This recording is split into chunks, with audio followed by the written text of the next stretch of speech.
They see my disability, I see my ability.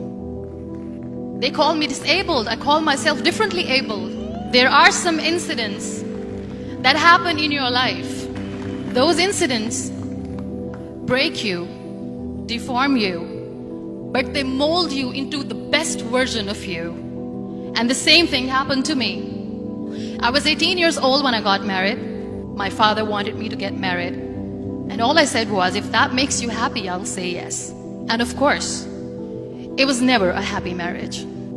Just about after 2 years of getting married, I met a car accident. Somehow my husband fell asleep and the car fell in the ditch.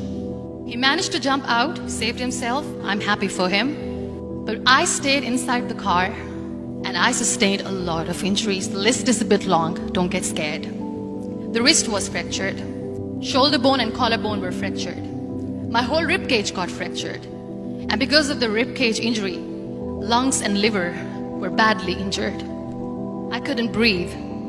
I lost urinary bowel control. That's why I have to wear the bag wherever I go. 3 vertebrae of my backbone were completely crushed. And I got paralyzed for the rest of my life. I finally ended up in a hospital where I stayed for 2.5 months. I underwent multiple surgeries. One day, doctor came to me and he said, well, I heard that you wanted to be an artist, but you ended up being a housewife. I have a bad news for you. You won't be able to paint again because your wrist and your arm are so deformed, you won't be able to hold a pen again. Next day, doctor came to me and said, your spine injury is so bad, you won't be able to walk again. Because of your spine injury and the fixation that you have in your back, you won't be able to give birth to a child again. That day, I was devastated. I asked my mother, why me? And that is where I started to question my existence. Why am I even alive? And that is where I realized that the words have the power to heal the soul. My mother said to me, this too shall pass.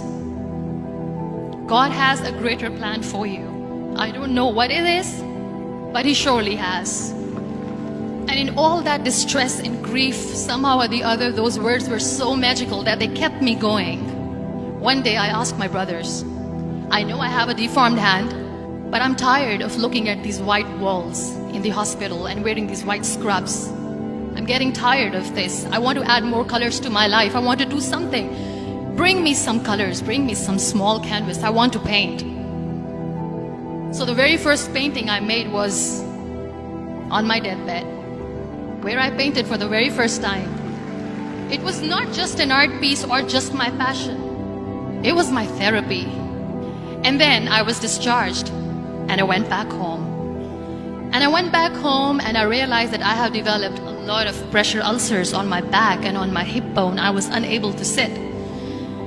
There were a lot of infections in my body, a lot of allergies. So doctors wanted me to lie down on the bed straight for not 6 months, for not 1 year, for 2 years. I was bedridden, confined in that one room, looking outside the window, listening to the birds chirping and thinking maybe there will be a time when we'll be going out with the family and enjoying the nature. That was the time where I realized how lucky people are. That is the time where I realized that the day I'm going to sit, I'm going to share this pain with everyone to make them realize how blessed they are, and they don't even consider them lucky. That day I decided that I'm going to fight my fears. We all have fears.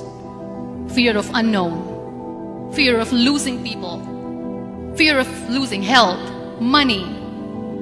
We want to excel in career, we want to become famous, we want to get money. We are scared all the time. So I wrote down one by one all those fears. And I decided that I'm going to overcome these fears one at a time. You know what was my biggest fear? Divorce. I was trying to cling on to this person who didn't want me anymore, but I said no. I have to make it work. But the day I decided that this is nothing but my fear, I liberated myself by setting him free. And I made myself emotionally so strong that the day I got the news that he's getting married, I sent him a text that I'm so happy for you and I wish you all the best. And he knows that I pray for him today. Number 2 was, I won't be able to be a mother again. And that was quite devastating for me. But then I realized there are so many children in the world, all they want is acceptance. So there is no point of crying, just go and adopt one. And that's what I did. People think that they will not be accepted by the people because we, in the world of perfect people, are imperfects. So I decided that instead of starting an NGO for disability awareness, which I know will not help anyone, I started to appear more in public. I started to paint. I decided that I'm going to join the national TV of Pakistan as an anchor person. And I've been doing a lot of shows for the last 3 years. I became the National Goodwill Ambassador for UN Women Pakistan, and now I speak for the rights of women, children. We talk about inclusion, diversity, gender equality, which is a must. Every time I go in public, I always smile. It's always a big toothy smile on my face, and people ask me, don't you get tired of smiling all the time? What's the secret? I always say one thing, that I have stopped worrying about the things that I have lost, the people that I have lost. Things and people who were meant to be with me are with me. And sometimes somebody's absence makes you a better person. Cherish their absence. It's always a blessing in disguise. Live your life fully. Accept yourself the way you are. Be kind to yourself. Be kind to yourself. I'll repeat, be kind to yourself, and only then you can be kind to others. Love yourself and spread that love.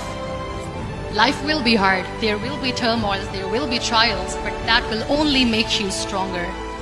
So when you accept yourself the way you are, the world recognizes you. It all starts from within.